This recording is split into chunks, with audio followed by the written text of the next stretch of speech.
হাই friends, মোৰ নাম ৰাহুল। বয়স মোৰ হ'ল 29 বছৰ। কৰ্মসূত্ৰে মই এজন ডেলিভাৰী বয়। সৰুৰ পৰা বিজ্ঞান বিষয়ৰ প্ৰতি আগ্ৰহ থকাৰ বাবে ভূত, প্ৰেত, আত্মা এইবোৰ একেবাৰেই বিশ্বাস নকৰোঁ। লগৰবোৰে ভূতৰ ভয়ত বাহিৰলৈ ওলাবলৈ টান পায়, কিন্তু মই চেলেঞ্জ হিচাপে ভুটীয়া স্থানবোৰ এক্সপ্ল'ৰ কৰি ভাল পাওঁ। আজিলৈকে কিন্তু ভূতহে দেখা নাছিলোঁ। কিন্তু যোৱা বছৰ মোৰ লাইফত যি ঘটিল তাৰ পাছত মোৰ এই বস্তুবিলাকৰ প্ৰতি ধাৰণাই সলনি হৈ গ'ল। যোৱা বছৰ জানুৱাৰী মাহৰ কথা। আমাৰ লগৰ গোটেইবোৰৰ মন বেয়া, কিয়নো আমাৰ লগৰ এজনক মানে উদীপ্তক 1 জানুৱাৰী নিশাই কোনোবাই হত্যা কৰি ৰাস্তাৰ দাঁতিত পেলাই থৈ গ'ল।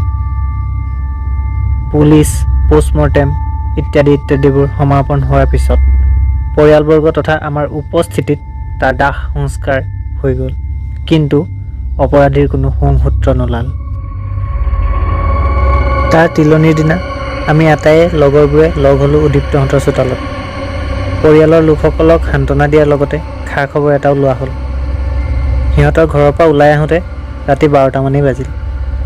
গোটেই জাকটোৰ ভিতৰত ময়ে অলপ সাহসী, গতিকে সকলোকে ঘৰে ঘৰে থৈ অহাৰ পাল মোৰ ভাগতে পৰিল।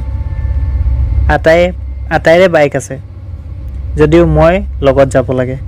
গোটেইকেইটাৰ পদূলিয়ে আগবঢ়াই থৈ অহাৰ পিছত একেবাৰে শেষত থাকিল বিশ্বহঁতৰ ঘৰ। বিশ্বৰ পদূলি পাই বিশ্বক ক'লোঁ, ঐ ভিতৰলৈ থবলৈ যাব লাগিব নে এইখন নিজেই যাব পাৰিবি? বিশ্বই নিজে ভিতৰলৈ যাব পাৰিম বুলি ক'লে, লগতে মোক সিহঁতৰ ঘৰতে থাকি যাবলৈ জোৰ কৰিলে, কিন্তু মই নাথাকিলোঁ, কিয়নো ৰাতিপুৱা মোৰ ডিউটি যাব লগা আছে। গতিকে সেই ৰাতিয়ে মই উভতি আহিবলৈ থিৰাং কৰিলোঁ। বিশ্বহঁতৰ ঘৰৰ পৰা আমাৰ ঘৰলৈ প্ৰায় 2 কিলোমিটাৰমান হ'ব। সকলো মানুহ শুই গ'ল। মাজে মাজে 2-1 কুকুৰৰ ভুকভুকনি আৰু শিয়ালে হোৱা দি আছে। হঠাৎ মই বাইকৰ লাইটৰ পোহৰত দেখিলোঁ ৰাস্তাৰ ওপৰত মোবাইল ফোন এটা পৰি আছে। মোবাইল ফোনৰ স্ক্ৰীণখন বাৰেপতি অফ হয় অন হয়। কৌতূহলবশতঃ মোবাইল ফোনটো হাতত তুলি ল'লোঁ।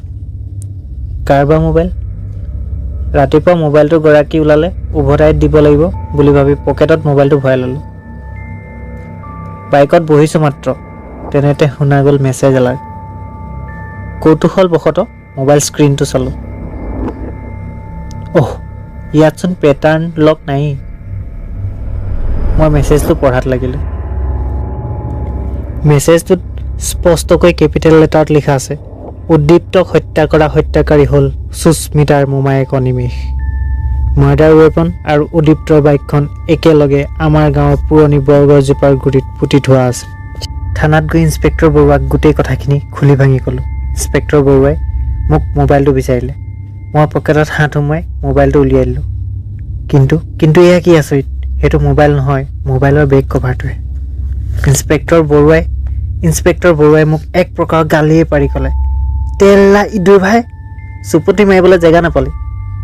ময়ো ধমকি শুনি ওলাই আহিব খুজিলোঁ, কিন্তু ইন্সপেক্টৰ বৰুৱাই গহীন হৈ ক'লে, ব'লচোন বাৰু মোবাইলত কোৱা বৰগছজোপা মোক দেখুৱাই দিবি। বৰুৱা আৰু মই পুলিচ কৰ্মী কেইজন মিলি গছজোপাৰ গুৰি পালোগৈ। JCB মতা হ'ল।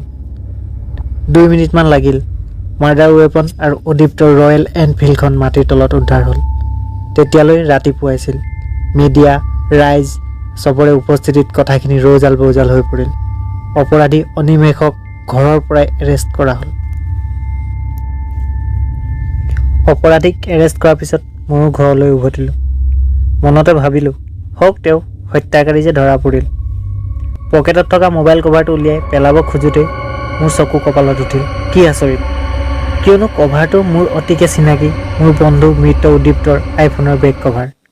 তাত লিখা আছিল, থেংকছ ফ্ৰম UD। উদ্দীপ্তক আমি আটাইয়ে মৰমত UD বুলি মাতিছিলোঁ।